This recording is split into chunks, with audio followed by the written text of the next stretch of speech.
সেদিন রবিবার বাজারে খুব সস্তায় গাজর পেয়েছিলাম, তাই একসাথে 1 কেজি নিয়ে চলে এসেছি।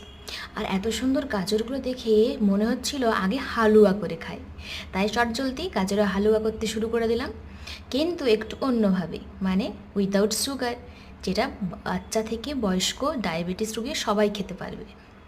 তাই চটজলদি কতগুলো বাদাম কেটে নিলাম, আর ঘিয়ে সে বাদামগুলো ঘি থেকে ভেজে তুলে নিলাম, সাথে কিছু কিশমিশও দিয়েছিলাম।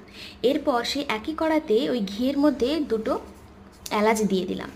এলাচের পর ওই কুড়িয়ে রাখা গাজরগুলো দিয়ে খুব সুন্দরভাবে নাড়াচাড়া করতে থাকলাম, যতক্ষণ না একটা সুন্দর গন্ধ ওঠে।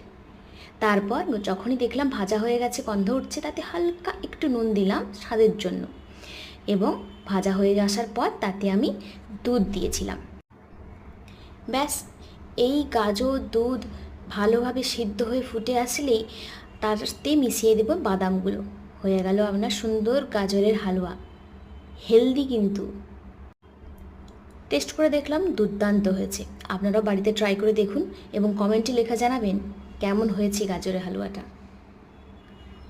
ভিডিওটি ভালো লেগে থাকলে লাইক, শেয়ার, সাবস্ক্রাইব করতে ভুলবেন না চ্যানেলটা কিন্তু। ওকে, বাই বাই।